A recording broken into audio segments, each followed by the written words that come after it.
خلفائے راشدین، عام طور پر تو ہم کہتے ہیں حضرت ابو بکر، حضرت عمر، حضرت عثمان، حضرت علی. میں نے اپنی ذاتی رائے، حقیر سی رائے عرض کی ہے، اس میں حضرت حسن کا دور بھی شامل ہونا چاہیے 6 مہینے کا. تب وہ 30 برس پورے ہوتے ہیں جو حدیث میں آیا ہے کہ خلافت جو ہے وہ 30 برس رہے گی، اس کے بعد ملوکیت شروع ہو جائے گی. تو ملوکیت کا پہلا قدم یہ تھا کہ حضرت معاویہ نے طاقت سے بزور خلافت حاصل کی، اس لیے ان کو خلیفہ راشد ہم نہیں کہتے. البتہ یہ ضرور ہے کہ ان کا دور بہت پرسکون دور تھا. البتہ جب 10 برس گزر گئے حضرت معاویہ کے دور حکومت کو، اب میں یہاں لفظ خلافت کی بجائے دور حکومت استعمال کر رہا ہوں، جو کہ خلافت راشدہ سے ذرا اس کا فرق واضح ہو جائے. تو اس وقت ایک اور صحابی، جلیل القدر صحابی مغیرہ ابن شعبہ رضی اللہ تعالی عنہ، وہ حضرت معاویہ کے پاس آئے اور انہوں نے یہ کہا کہ دیکھیے، اگر آپ نے اپنے بعد اپنا جانشین نامزد نہ کیا تو ہو سکتا ہے پھر فسادات پیدا ہو جائے، پھر مختلف لوگ خلافت کا دعویٰ لے کر کھڑے ہو جائیں، پھر خانہ جنگی ہو جائے. 5 برس کی خانہ جنگی میں 1 لاکھ سے زیادہ مسلمان شہید ہو چکے ہیں، قتل ہو چکے ہیں، ہلاک ہو چکے ہیں. اب دوبارہ وہی دور نہ آ جائے، لہذا آپ اپنا جانشین نامزد کر دیجئے. امیر معاویہ ریلیکٹنٹ تھے، لیکن انہوں نے دلائل دیے، دلائل مضبوط تھے. انہوں نے کہا کہ اب کبار صحابہ دنیا سے رخصت ہو چکے، وہ جماعت کہ جن کی تربیت اور تزکیہ، جن کی تعلیم حضور نے خود کی تھی اور ان کو اندر سے پاک کر دیا تھا، ان کی نیتیں بالکل پاک ہو چکی تھی، کوئی نفسانیت ان میں نہیں رہی تھی، وہ جماعت تو اکثر و بیشتر اب ختم ہو چکی، فوت پا چکے، وفات ہو چکی. لہذا اب جو ہے اکثر و بیشتر نو مسلم ہیں جو بعد کے فتوحات کے ذریعے سے اسلام لائے ہیں. لہذا ان کے اندر نہ وہ پختگی ہے، نہ ان کے اندر وہ تقوی ہے، نہ تدین ہے، نہ اصول پرستی ہے. اسلام کی پوری تعلیمات جو ہیں وہ ان کے وجود کے اندر، ان کے شعور کے اندر گہری اتری ہوئی نہیں ہے. لہذا اب صورتحال وہ نہیں رہ سکے گی جو حضرت ابو بکر یا حضرت عمر یا حضرت عثمان یا حضرت علی کے زمانے میں تھی. لہذا آپ نامزد کیجئے. یہ بھی بتا دوں کہ مغیرہ ابن شعبہ کون تھے رضی اللہ تعالیٰ عنہ.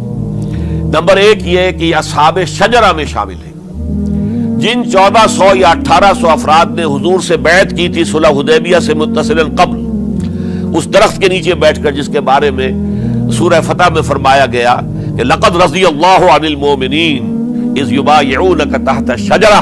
اللہ ان تمام اہل ایمان سے راضی ہو گیا جو اے نبی صلی اللہ علیہ وسلم آپ کے دست مبارک پر بیعت کر رہے تھے اس درخت کے نیچے، ان میں سے موجود، ان میں یہ مغیرہ ابن شعبہ ہے. پھر مغیرہ ابن شعبہ وہ ہے کہ حضرت علی اور امیر معاویہ ان کے درمیان جو خانہ جنگی ہوئی اس میں ہمیشہ حضرت علی کے ساتھ رہے، حضرت علی کے ہی وہ سپورٹر تھے، ان کے ساتھ تھے. اس پہلو سے اچھی طرح سمجھ لیجئے کہ یہ نہیں ہے کہ وہ در حقیقت کو پہلے سے وہ امیر معاویہ کے ساتھی تھے، نہیں. لیکن اب جو صورتحال وہ دیکھ رہے تھے، جہاں دیدہ انسان تھے، بہت بڑے سیاستدان تھے، جانتے تھے حالات کو، حالات کے نفس پر ان کا ہاتھ تھا. لہذا انہوں نے یہ مشورہ دیا اور پھر امیر معاویہ نے اس مشورے کو قبول کر لیا اور یزید کی ولی عہدی کا اعلان کر دیا. یہ بالکل مڈل ہے حضرت امیر معاویہ کے دور خلافت کا درمیان. یہ 10 سال جب ہو گئے تھے حضرت امیر معاویہ کی خلافت کو یا حکومت کو، تب یہ معاملہ پیش آیا اور یزید کے ہاتھ پر یہ بیعت ولی عہدی تمام جو بھی مختلف گورنرز تھے ان کے ذریعے سے کہہ دیا گیا اپنے اپنے علاقے کے لوگوں سے بیعت لے لو. یہ بیعت عام طور پر لوگوں نے کر لی. البتہ 5 شخصیتیں جو بہت نمایاں تھیں انہوں نے اس بیعت سے انکار کیا. ان میں کون تھے ذرا نوٹ کیجئے. حضرت ابو بکر فوت ہو چکے، ان کے بیٹے عبد الرحمن ابن ابی بکر. حضرت عمر فوت ہو چکے، ان کے بیٹے عبداللہ ابن عمر. حضرت زبیر فوت ہو چکے، ان کے بیٹے عبداللہ ابن زبیر. حضرت عباس فوت ہو چکے، ان کے بیٹے عبداللہ ابن عباس. حضرت علی شہید ہو چکے، ان کے بیٹے حسین ابن علی رضی اللہ تعالی عنہم اجمعین. یہ 5 جو امت کے بہت بڑے 5 افراد کے گویا کے وہ چشم و چراغ تھے ان گھرانوں کے، انہوں نے انکار کیا. اور ان میں خاص طور پر عبد الرحمن ابن ابی بکر نے یہ جملہ کہا کہ تم چاہتے ہو کہ قیصر و کسریٰ کی سنت پر عمل کرو کہ باپ کے بعد بیٹا حاکم بن جائے. یعنی ایک قدم تو خلافت کا نظام پہلے ہی نیچے اتر چکا. مشاورت سے تو حضرت امیر معاویہ کا بھی جو نسب ہوا ہے وہ مشاورت سے نہیں ہوا. ایک درجے میں وہ جو اللہ تعالیٰ کے رسول نے عمارت بنائی تھی شاندار، اس خلافت کا جو سیاسی نظام تھا، اس میں ایک تو کڑی آ چکی زوال کی کہ ایک شخص نے طاقت کے ذریعے سے خلافت حاصل کر لی. اب اس کی اگلی کڑی لانا چاہتے ہو کہ کیسر و کسریٰ کے طریقے سے خاندان کے اندر، ایک قبیلے کے اندر یہ خلافت جو ہے یا حکومت جو ہے نسل بعد نسل، باپ کے بعد بیٹا اور بیٹے کے بعد پوتا، اس کو ہم کبھی گوارا نہیں کریں گے. حضرت امیر معاویہ بہت دانشمند انسان تھے. انہوں نے ان پانچوں حضرات پر کوئی تشدد نہیں کیا، کوئی جبر نہیں کیا، بلکہ رہنے دیا. ٹھیک ہے، یہ بیعت نہیں کر رہے، ابھی تو بیعت ولی عہدی ہے، کوئی حرج نہیں.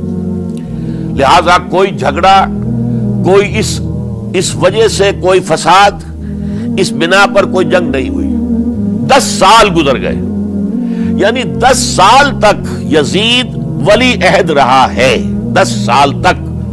اور اس سوائے ان 5 بڑی شخصیتوں کے جو پوری امت تھی، عوام الناس تھے، ان سب نے اسے قبول کیا.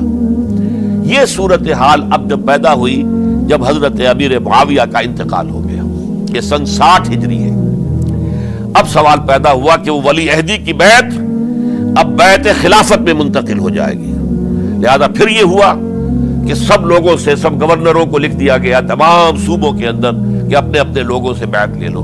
ظاہر بات ہے کہ وہاں کوئی ریفرنڈم نہیں ہوتا تھا، کوئی ووٹ نہیں ہوتے تھے کہ اس کی پرچیاں ڈالی جا رہی ہوں، ایک ایک شخص سے رائے لینا نہیں ہوتی تھی، بلکہ اس وقت کی جمہوریت یہ تھی اور شورائیت یہ تھی کہ ڈفرنٹ کلینز ہیں، ڈفرنٹ فیملیز ہیں، ڈفرنٹ ٹرائبز ہیں، ان کے سردار، ان کے بڑے لوگ، ان کے اہم لوگ بیعت کر لیں تو گویا کہ سب کی بیعت ہو گئی. وہ ایک قبائلی نظام تھا اور اس میں یہ نہیں تھا نظام کے ووٹ بنے ہوئے ہوں اور اس کی پرچیاں ڈالی جا رہی ہوں. تو تمام عالم اسلام نے گویا کہ بیعت قبول کر لی اب یزید کی بحیثیت خلیفہ. اب وہ جو 5 آدمی تھے ان میں سے ایک فوت ہو چکے تھے، حضرت عبد الرحمن ابن ابی بکر رضی اللہ تعالی عنہما، دونوں فوت ہو گئے، لیکن باقی 4 رہ گئے. ان 4 کو نوٹ کیجئے، اور یہ بڑا سینسٹیو ایشو ہے جس پر میں اب گفتگو کر رہا ہوں. ان 4 میں کون ہیں؟ عبداللہ ابن عباس، عمر میں سب سے بڑے وہ ہیں، اور ان کی شان یہ ہے کہ انہیں حبر الامہ کہا گیا ہے، امت کے سب سے بڑے عالم، اور قرآن مجید کے وہ سب سے پہلے مفسر ہیں. اصل جو جتنی بھی تفسیری روایات ہمیں ملتی ہیں حضرت عبداللہ ابن عباس کے شاگردوں سے، تابعین سے، لہذا ان کا بہت اونچا مقام ہے. حضرت عبداللہ ابن عمر، ان کا مقام بھی آپ کو معلوم ہے، حدیثوں کی کتنی بڑی تعداد ہے جو عبداللہ ابن عمر سے مروی ہے، اور اس کو سلسلۃ الذہب کی پہلی کڑی کہا جاتا ہے. روایت حدیث میں جو سرہنی زنجیر ہے اس کا آغاز حضرت عبداللہ ابن عمر ہے. ایک طرف یہ دونوں ہو گئے، ان دونوں کی رائے کیا ہوئی؟ اگرچہ کام غلط ہوا ہے، یہ اس طریقے سے قیصر و کسریٰ کی روایت پر عمل کرنا غلط ہے، لیکن یہ اتنی بڑی غلطی نہیں ہے کہ اس کی وجہ سے باہمی جنگ و جدال ہو، خوریزی ہو، ایک دوسرے کی گردنیں کاٹی جائیں اور فتنہ و فساد پیدا کر دیا جائے. لہذا انہوں نے یزید کی بیعت کر لی. 2 حضرات رہ گئے، یہ نسبتاً نوجوان ہیں. ان دونوں کی پیدائش ہجرت کے بعد ہوئی ہے. ہجرت کے بعد پہلا بچہ جو مہاجرین میں پیدا ہوا ہے وہ عبداللہ ابن زبیر ہے. بلکہ کچھ عرصے تک مہاجرین میں جب کوئی پیدائش نہیں ہوئی تو وہ مکے مدینہ کے منافقین نے کہنا شروع کر دیا تھا کہ یہ یہاں کے کمزور ہو گئے، نامرد ہو گئے، ان کی اولاد اب چلے گی نہیں. تو عبداللہ ابن زبیر جب پیدا ہوئے، اور آپ کو معلوم ہونا چاہیے وہ حضرت ابوبکر صدیق کے نواسے ہیں، حضرت عائشہ صدیقہ کی ہمشیرہ حضرت اسماء کے بیٹے ہیں عبداللہ ابن زبیر. اور زبیر بہت شجاع، بہت ہی بہادر انسان تھے.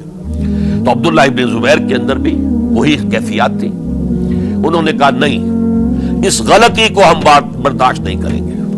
خورزی ہوتی ہے تو ہو، لیکن ہم اسلامی نظام کو نیچے اترتا ہوا نہیں دیکھ سکتے. جیسے کبھی حضرت ابو بکر نے فرمایا تھا ایبدل الدین وانا حی، کیا دین میں ترمیم اور تنسیخ کر دی جائے گی؟ دین کو بدل دیا جائے گا، دین میں تحریف کر دی جائے گی، جبکہ میں ابھی زندہ ہوں. میں جیتے جی یہ نہیں ہونے دوں گا.